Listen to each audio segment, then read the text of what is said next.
حضرت شیخ احمد بن ثابت مغربی رحمۃ اللہ علیہ فرماتے ہیں، ایک دن میں قبلے کی طرف رخ کیے، دیوار کے ساتھ ٹیک لگائے، درود پاک کے موضوع پر مضمون ترتیب دے رہا تھا۔ اسی دوران مجھے نیند آنے لگی۔ میں نے خواب میں دیکھا کہ میں ایک سنسان جگہ پر ہوں جہاں کوئی عمارت نہیں ہے۔ کچھ لوگ جامع مسجد کے دروازے پر موجود ہیں اور باقی مسجد کے اندر ہیں۔ میں اندر گیا اور ان کے درمیان بیٹھ گیا۔ وہاں میں نے ایک حسین و جمیل نوجوان کو دیکھا جس کے چہرے پر نیک بختی کے آثار نمایاں تھے۔ میں نے کہا آپ کا نام کیا ہے؟ اس نے کہا میرا نام رومان ہے اور میں اللہ الرحمن کے فرشتوں میں سے ہوں۔ میں نے پوچھا تو پھر آپ آدمیوں میں کیوں آئے ہیں؟ فرمایا یہ سب آدمی نہیں بلکہ فرشتے ہیں۔ میں نے عرض کیا حضور یہ تو فرمائیں کہ ان فرشتوں میں کون کون ہیں؟ فرمایا ان میں حضرت جبریل امین بھی ہے، حضرت میکائیل بھی ہے، حضرت اسرافیل بھی ہیں اور حضرت عزرائیل علیہ السلام بھی ہیں۔ میں نے عرض کیا میں حضرت عزرائیل یعنی ملک الموت علیہ السلام کی زیارت کرنا چاہتا ہوں۔ فوراً ایک صاحب اٹھے، وہ بھی نہایت حسین تھے۔ فرمایا میں اللہ پاک کا بندہ عزرائیل ہوں۔ میں نے عرض کیا میں اللہ پاک اور اس کے پیارے حبیب صلی اللہ تعالی علیہ وآلہ وسلم کا واسطہ دے کر التجا کرتا ہوں کہ آپ میری جان نکالتے وقت مجھ پر نرمی فرمائیے۔ فرمایا اس کے لیے رسول اکرم نور مجسم صلی اللہ تعالی علیہ وآلہ وسلم پر کثرت سے درود پاک پڑھا کرو۔ سبحان اللہ۔ اے عاشقان رسول، اس واقعے سے پتہ چلا کہ درود پاک پڑھنے کے جہاں اور بے شمار فضائل و برکات ہیں، وہیں اللہ رب العالمین کی رحمت سے امید ہے کہ کثرت سے درود پاک پڑھنے والے کی روح نکلتے وقت بھی آسانی ہوگی۔ اگر درود پاک کی برکت سے موت کے وقت روح جسم سے جدا ہونے میں نرمی و آسانی نصیب ہو جائے تو یقین جانیے یہ بہت ہی سستا سودا ہے۔ جان نکلے تو اس طرح نکلے، تجھ پر اے غم زدوں کے یار درود، دل میں جلوے بسے ہوئے تیرے لب سے جاری ہو بار بار درود۔ سبحان اللہ۔ صلو علی الحبیب صلی اللہ تعالی علی محمد صلی اللہ تعالی علیہ وآلہ وسلم۔ میرے میٹھے اور پیارے اسلامی بھائیوں، اچھی نیت بندے کو جنت میں پہنچا دیتی ہے۔ بیان سننے سے پہلے کچھ اچھی نیتیں کر لیجئے۔ مثلا نیت کیجئے رضا الہی کے لیے پورا بیان سنوں گا، علم دین سیکھوں گا، ادب سے بیٹھوں گا، نصیحت حاصل کروں گا، احمد مجتبی محمد مصطفیٰ صلی اللہ تعالی علیہ وآلہ وسلم کا نام پاک سن کر درود پاک پڑھوں گا۔ تابعی بزرگ حضرت وہب بن منبہ رحمۃ اللہ علیہ فرماتے ہیں ایک مرتبہ اللہ رب العالمین کے نبی رسول ہاشمی صلی اللہ تعالی علیہ وآلہ وسلم حضرت ابراہیم خلیل اللہ علیہ نبینا علیہ الصلوۃ والسلام کو حکم ہوا اے ابراہیم سامان سفر باندھیے، زمین میں نکلیے اور ہماری قدرت کے عجائبات دیکھیے۔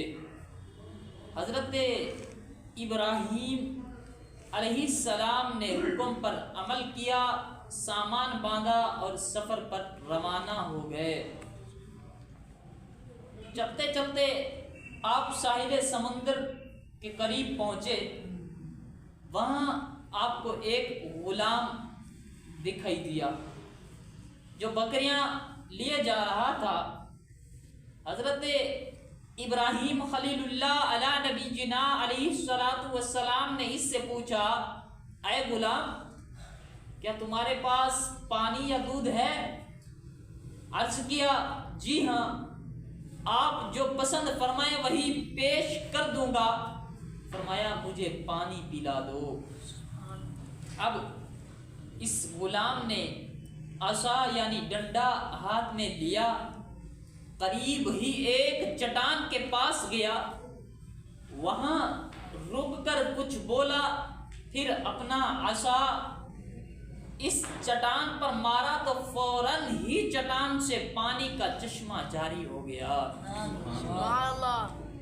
اس نے چشمے سے پانی بھرا اور لا کر حضرت ابراہیم خلیل اللہ علیہ نبی علیہ السلام کی بارگاہ اقدس میں پیش کر دیا۔ آپ نے پانی پیا، پھر حیرانی سے اس غلام کو دیکھنے لگے۔ غلام نے عرض کیا، کیا آپ کو چٹان سے چشمہ پھوٹتے دیکھ کر حیرانی ہو رہی ہے؟ کیسے حیرانی نہیں ہوگی؟ یعنی بات حیرانی کی ہے تو حیرانی تو ہونی ہی ہے۔ غلام نے عرض کیا، میں آپ کو اس کا راز بتاتا ہوں۔ مجھے خبر ملی ہے کہ اللہ رب العالمین کے ایک نبی ہیں، اللہ رب العالمین نے انہیں اپنا خلیل بنایا ہے۔ اب میں نے انہی کا وسیلہ دے کر چٹان پر آسا مارا تو اس سے چشمہ پھوٹ پڑا۔ یہ سن کر حضرت ابراہیم خلیل اللہ علیہ نبی علیہ السلام نے فرمایا، اے غلام، میں وہی ہوں جسے اللہ رب العالمین نے خلیل بنایا ہے۔ اللہ اکبر۔ یہ سن کر تو اس غلام کی خوشی کی کوئی انتہا نہ رہی۔ جیسے کہتے ہیں، وہ آئے ہمارے گھر، خدا کی قدرت ہے، کبھی ہم ان کو کبھی اپنے گھر کو دیکھتے ہیں۔ وہ دل ہی دل میں اپنی قسمت پر فخر کر رہا تھا۔ چنانچہ اس نے خوشی اور حیرت کے ملے جلے جذبات میں پوچھا، کیا واقعی آپ ہی خلیل اللہ ہیں؟ فرمایا، ہاں، میں ہی خلیل اللہ ہوں، بس اتنا سننا تھا کہ وہ غلام بے ہوش ہو کر گرا اور اسی وقت اس کا دم نکل گیا۔ روایت میں یوں ہی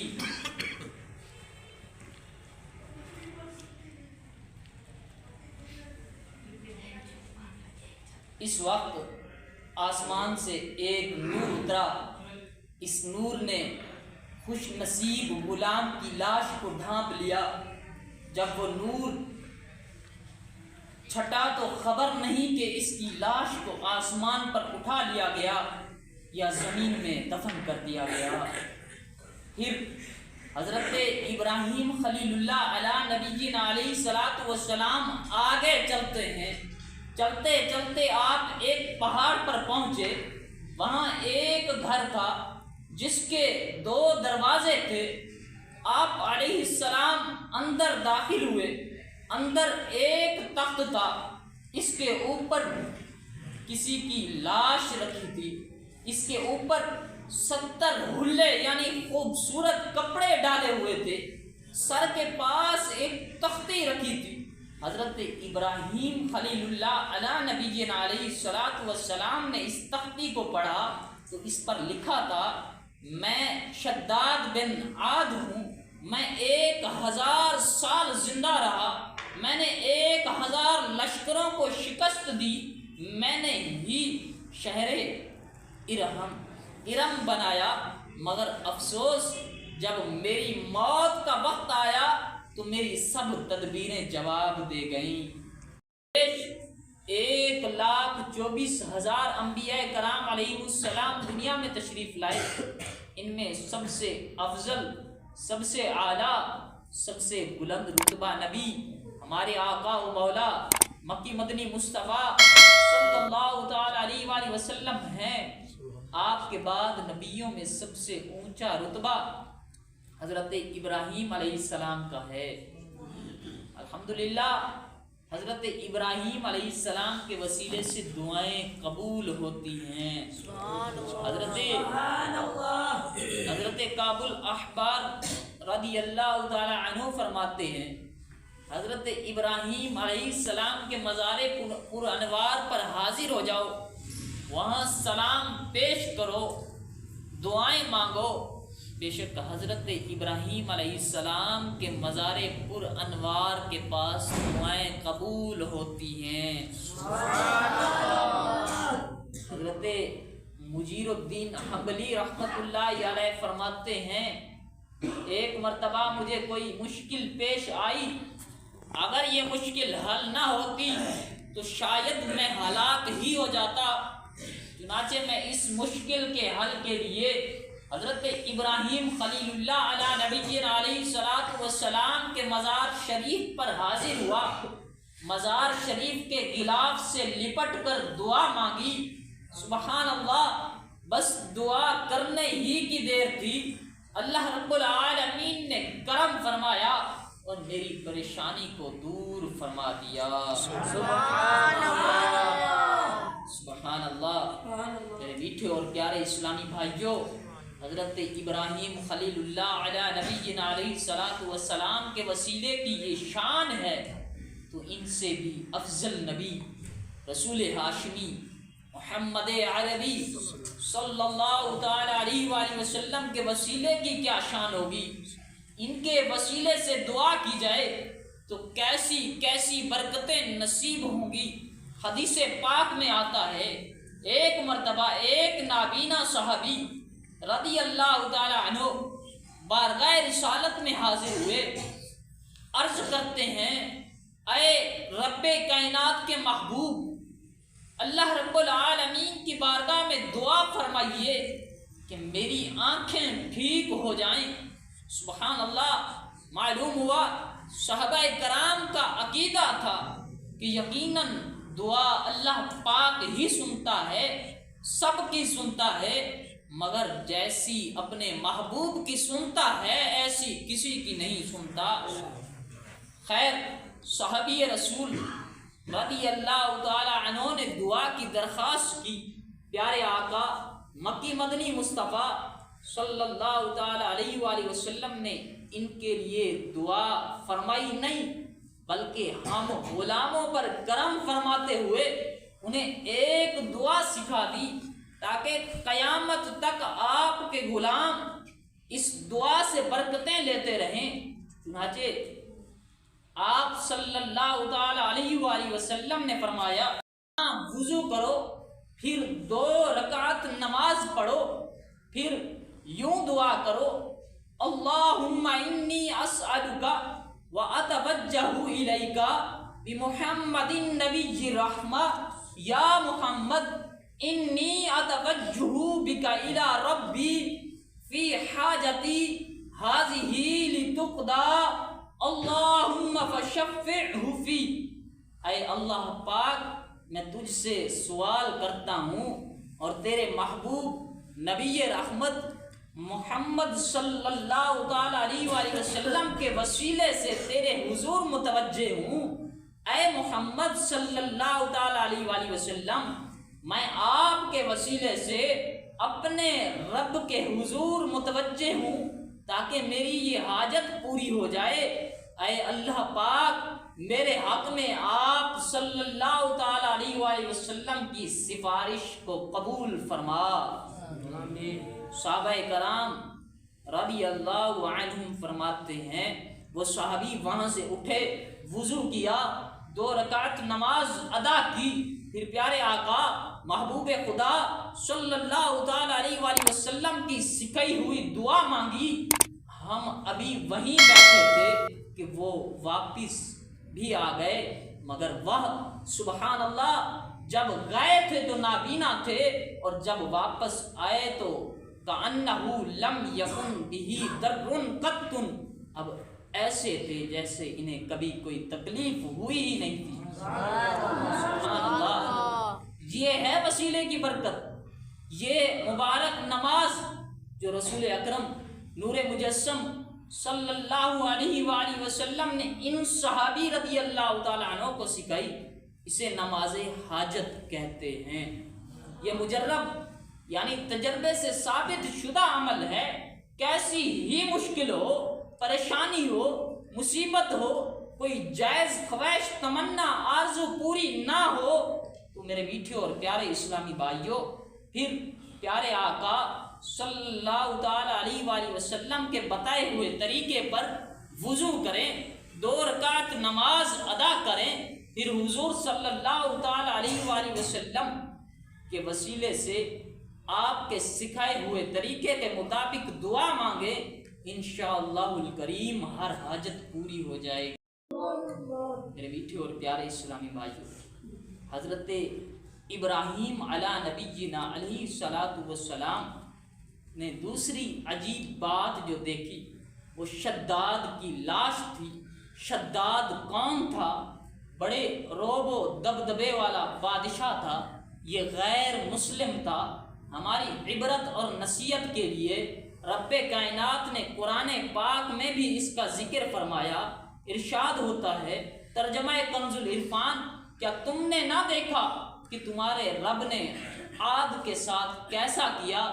ارم کے لوگ ستونوں جیسے قد والے تھے، قد والے کے ان جیسا شہروں میں پیدا نہ ہوا۔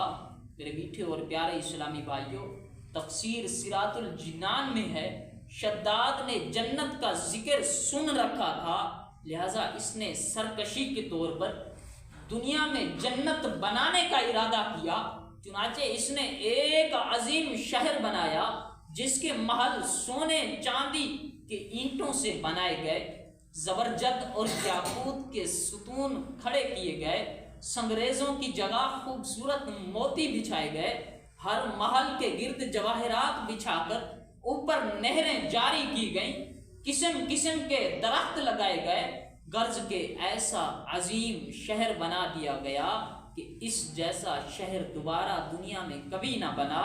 جب یہ شہر مکمل ہو گیا تو کیا ہوا؟ رب کائنات نے قرآن پاک میں فرمایا، ترجمہ کنز الایمان، تو ان پر تمہارے رب نے عذاب کا کوڑا برسایا، بے شک تمہارا رب یقیناً دیکھ رہا ہے۔ اللہ یہ ہے عبرت کی بات۔ شداد کے پاس کتنی طاقت تھی، کتنا مال و دولت تھا۔ قرآن کریم فرما رہا ہے کہ جیسا شہر اس نے بنایا تھا ایسا شہر دنیا میں دوبارہ کبھی نہیں بنایا گیا۔ اتنا مال و دولت، اتنی طاقت و قوت، مگر انجام کتنا ہولناک ہوا۔ میرے میٹھے اور پیارے اسلامی بھائی، جہاں میں ہیں عبرت کے ہر سو نمونے، مگر تجھ کو اندھا کیا رنگ و بو نے، کبھی غور سے بھی دیکھا ہے تو نے، جو آباد تھے وہ محل اب ہیں سونے، جگہ جی لگانے کی دنیا نہیں ہے، یہ عبرت کی جا ہے تماشا نہیں ہے۔ صلو علی الحبیب صلی اللہ تعالی۔ میرے میٹھے اور پیارے اسلامی بھائیوں، دنیا کا دوسرا نام دار الغرور ہے، یہ ایک دھوکے کا مقام ہے۔ اللہ رب العالمین ارشاد فرماتا ہے ترجمہ کنز العرفان، اور دنیا کی زندگی تو صرف دھوکے کا سامان ہے۔ ہم یہ سمجھتے ہیں ہم طاقتور ہیں، ہم سمجھتے ہیں کہ ہم جوان ہیں، ہم سمجھتے ہیں کہ ہمارے پاس پیسہ ہے، مال ہے، دولت ہے، بینک بیلنس ہے، بڑے عہدے ہیں۔ کسی کو لمبی امیدیں لے ڈوبتی ہیں، کوئی اپنی ہوشیاری اور چالاکی پر فخر کرتا ہے، کسی کو اچھی آواز کا گھمنڈ ہوتا ہے، کوئی اپنی عقل کے غرور میں کھویا رہتا ہے۔ میرے میٹھے اور پیارے اسلامی بھائیوں، کون ہے جس کے اندر کا نفس فرعون نہیں ہے؟ فرق صرف اتنا ہے کہ اس فرعون کو تخت ملا تھا، ہر ایک کو تخت نہیں ملتا۔ مطلب یہ کہ ہم نہ جانے کس گمن میں رہتے ہیں، مگر افسوس کہ یہ دنیا دھوکھا ہے، وقت گزرتے کچھ خبر ہی نہیں ہوتی۔ آخر حضرت اسرائیل علیہ السلام تشریف لاتے ہیں، آخری ہچکی آتی ہے، سانس اٹکتی ہے اور سب کچھ دھرے کا دھرا رہ جاتا ہے۔ کہاں گئی دولت، کہاں گئی جوانی، کہاں گئی طاقت اور کہاں گیا وہ عہدہ۔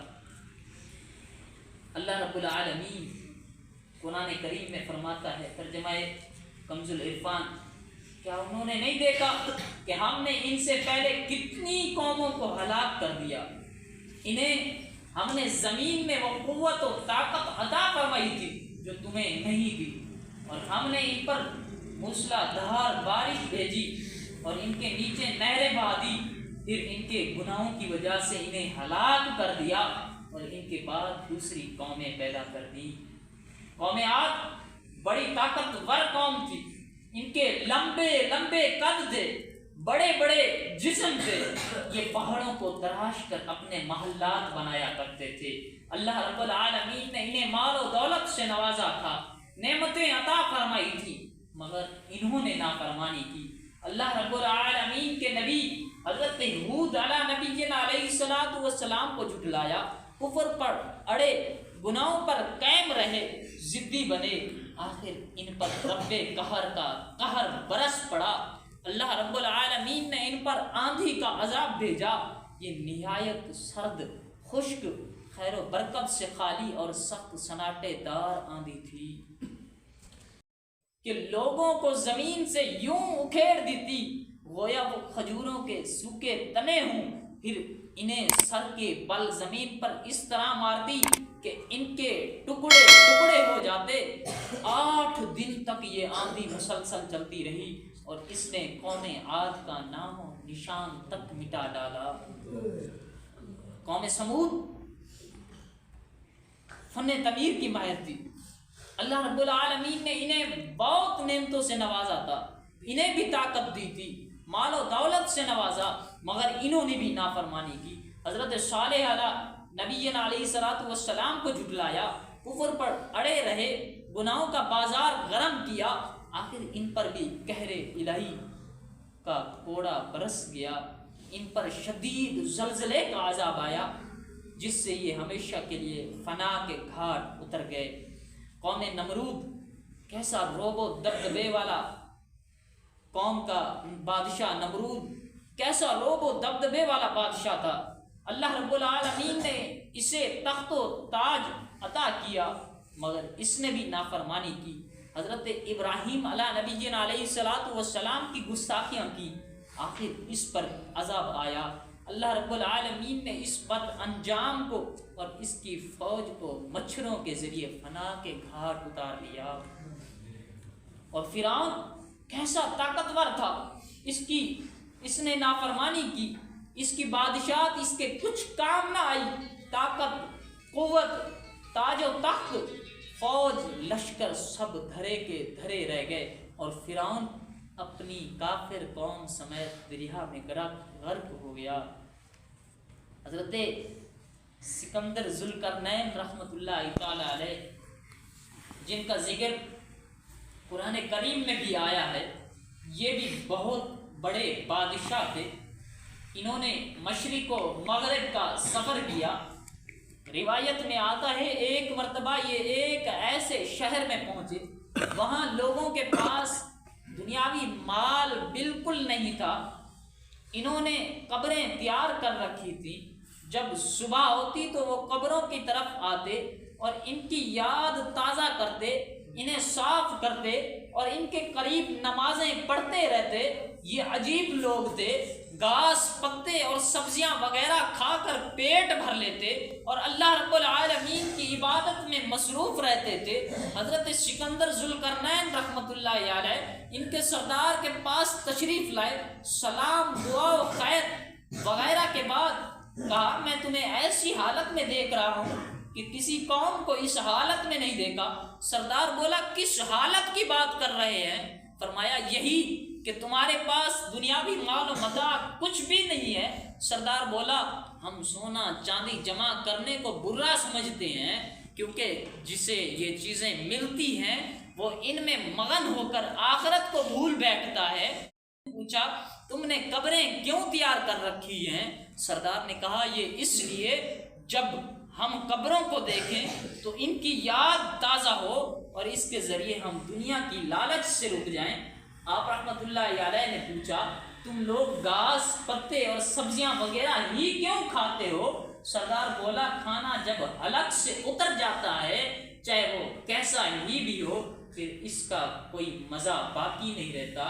ان سوال جواب کے بعد سردار نے ہاتھ بڑھا کر ایک کھوپڑی اٹھائی اور کہا حضرت ذوالقرنین کیا آپ جانتے ہیں یہ کون ہے؟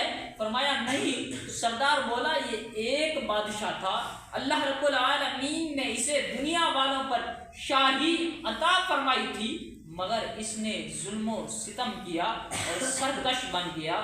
پھر کیا ہونا تھا؟ آخر ایک وقت آیا اس کی بھی روح نکل گئی اور یہ بھی موت کے گھاٹ اتر گیا۔ اب یہ راستے میں پڑے پتھر کی طرح بالکل بیکار ہے۔ ہاں اس کے اعمال شمار کر لیے گئے ہیں جن پر آخرت میں اسے سزا دی جائے گی۔ اتنا کہنے کے بعد سردار نے ایک اور کھوپڑی اٹھائی اور کہا اے حضرت ذوالقرنین کیا آپ جانتے ہیں یہ کون ہے؟ فرمایا نہیں جانتا۔ بتاؤ یہ کون ہے؟ سردار بولا یہ بھی ایک بادشاہ تھا، یہ پہلے والے بادشاہ کے ظلم اور زیادتیاں دیکھ چکا تھا، لہذا اس نے عاجزی اختیار کی، اللہ پاک سے ڈرا اور عدل و انصاف کے ساتھ حکومت کرتا رہا۔ آخر اس کو بھی موت آئی، اس کے بھی اعمال شمار کر لیے گئے، آخرت میں اسے بھی ان اعمال کا بدلہ دیا جائے گا۔ اللہ اکبر۔ پیارے اسلامی بھائیوں، سچ کہتا ہوں یہ دنیا مقام عیش و عشرت نہیں، جانے جہان عبرت و نصیحت ہے۔ یہاں کا ذرہ ذرہ عبرت کی الگ داستان لیے ہوئے ہے۔ یہ چاند سورج ستارے، یہ چمکتے دن، یہ تاریخ راتیں، یہ ڈھلتی جوانی ابھرتا بڑھاپا، یہ اٹھتے جنازے، یہ بڑھتی ہوئی قبرستان کی آبادی، ہر طرف عبرت ہی عبرت ہے۔ یہاں تک کہ ہمارے گھر جہاں ہم رہتے ہیں، ہمارا اپنا وجود اس سب میں عبرت ہے، نصیحت ہے۔ اگر ہم یہ نصیحت لینے والے بن جائیں، اللہ رب العالمین قرآن پاک میں ارشاد فرماتا ہے اور تم ان کے گھروں میں رہے جنہوں نے اپنی جانوں پر ظلم کیا تھا اور تمہارے لیے بالکل واضح ہو گیا تھا کہ ہم نے ان کے ساتھ کیسا سلوک کیا اور ہم نے تمہارے لیے مثالیں بیان کی۔ اے عاشقان رسول، عبرت کی بات ہے کہ ذرا غور فرمائیے، یہ زمین جہاں آج ہمارا گھر ہے، آج سے چند صدیاں پہلے کے متعلق سوچئے، اس وقت یہاں کون رہتا تھا؟ شاید ہم نہیں جانتے ہوں گے۔ وہ دکھتا کیسا تھا، کھاتا پیتا کیا تھا، اس کے پاس پیسہ کتنا تھا، طاقت کتنی تھی، شاید ہم نہیں جانتے ہوں گے۔ اب وہ کہاں ہیں؟ قرار یعنی ہمیشہ رہنے کا مقام ایک ہی ہے اور وہ آخرت ہے۔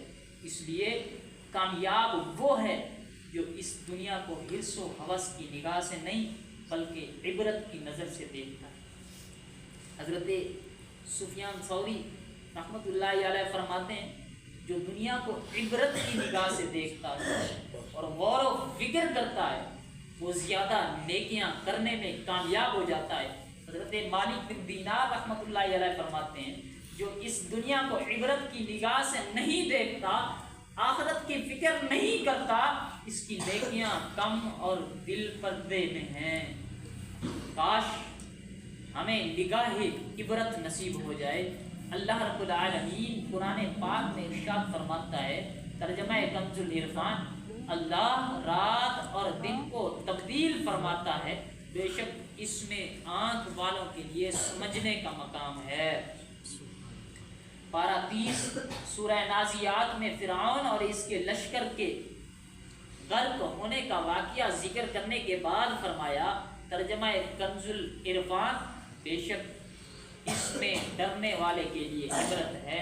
اللہ اکبر، یہ اللہ رب العالمین سے ڈرنے والے، اُولی الابصار یعنی غور و فکر کرنے والے، نگاہ عبرت رکھنے والے، یہ اللہ رب العالمین کی نشانیوں کو دیکھ کر عبرت پکڑتے ہیں۔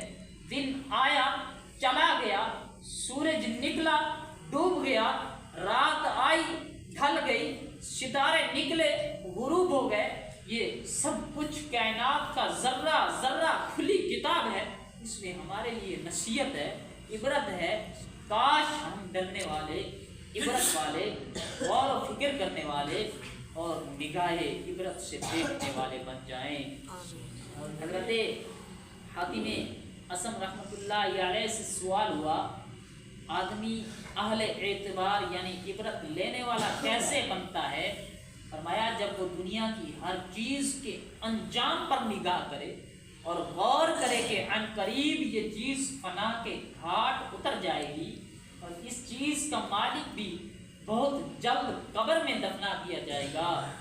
حضرت حاتم اصم رحمۃ اللہ علیہ کا ہی فرمان ہے، جس کے گھر سے جنازہ نکلے اور وہ اس سے عبرت نہ لے، ایسے شخص کو علم، حکمت اور نصیحت کا کوئی فائدہ نہیں۔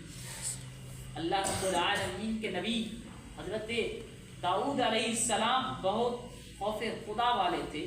ایک روز آپ تنور کے پاس سے گزرے، اس میں آگ جل رہی تھی، یہ دیکھ کر آپ کو جہنم کی آگ یاد آ گئی، آپ کا دل گھبرا گیا، بے چینی میں زمین پر گرے اور اتنا تڑپے، قریب تھا کہ آپ کے جوڑ جدا ہو جاتے۔ گرمی کے دنوں میں حضرت داؤد علیہ السلام دھوپ میں آتے تو کہتے، اے اللہ پاک، ہم تیرے بنائے ہوئے سورج کی گرمی برداشت نہیں کر سکتے، تو جہنم کی گرمی کیسے برداشت کر پائیں گے؟ اللہ اکبر۔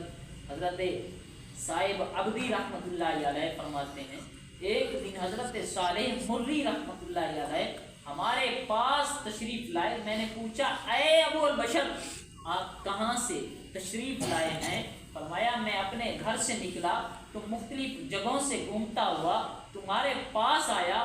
میں جب فلاں کے گھر کے پاس سے گزرا تو اس گھر نے مجھے زبان حال سے پکار کر کہا، اے صالح، مجھ سے نصیحت حاصل کر، مجھ میں فلاں فلاں لوگ رہتے تھے، اب وہ انتقال کر چکے ہیں۔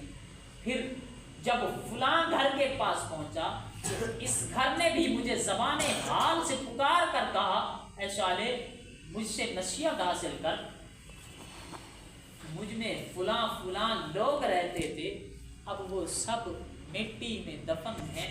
حضرت ابو صاحب عبدی رحمۃ اللہ علیہ فرماتے ہیں، اللہ تعالیٰ علیہ ایک ایک گھر گنواتے رہے یہاں تک کہ ہمارے گھر تک پہنچ گئے۔ میرے میٹھے اور پیارے اسلامی بھائیوں، غور فرمائیے، یہ ہمارے بزرگان دین، اللہ رب العالمین کے نیک بندے کس انداز میں عبرت لیا کرتے ہیں۔ ایک ہم ویران گھر، چولہے میں جلتی آگ، سورج کی دھوپ، سردی گرمی وغیرہ سے عبرت لینا تو دور کی بات ہے، ہماری آنکھوں کے سامنے جنازے اٹھتے ہیں، ہم عبرت نہیں لیتے، خود اپنے ہاتھوں سے مردے قبر میں اتارتے ہیں، تب عبرت نہیں لیتے۔ فلاں بن فلاں اچھا بھلا تھا، اچانک ہارٹ اٹیک ہوا، موت کے گھاٹ اتر گیا، فلاں نوجوان روڈ ایکسیڈنٹ میں انتقال کر گیا، ایسی 20 خبریں ہم سنتے رہتے ہیں، پھر بھی ہم اپنی موت کو یاد نہیں کرتے، عبرت نہیں کرتے۔ کاش ہم عبرت لینے اور قبر و آخرت کو یاد کرنے والے بن جائیں۔ پیارے پیارے اسلامی بھائیوں، یہ دنیا مقام عبرت ہے، یہاں جگہ جگہ عبرت کے نشان موجود ہیں۔ کہتے ہیں جو عبرت لیتا نہیں ہے اسے نشان عبرت بنا دیا جاتا ہے۔ اس لیے ہمیں چاہیے کہ یہاں دل نہ لگائیں، عبرت لیں، نصیحت حاصل کریں اور آخرت کی تیاری شروع کر دیں۔ میرے میٹھے اور پیارے اسلامی بھائیوں، کوشش کریں اللہ رب العالمین کی تمام جو نعمتیں بنائی ہیں، ان نعمتوں کو دیکھ کر اللہ رب العالمین کے جو پچھلی امتوں پر عذابات ہے ان کو دیکھ کر، ان کو پڑھ کر، ان کو سن کر ہم رب کائنات کی بارگاہ میں عبرت حاصل کریں، اپنی زندگی کو سنواریں اور خود بھی نیک بنیں، اپنے دوستوں کو بھی نیک بنیں۔ اللہ تعالی ہمیں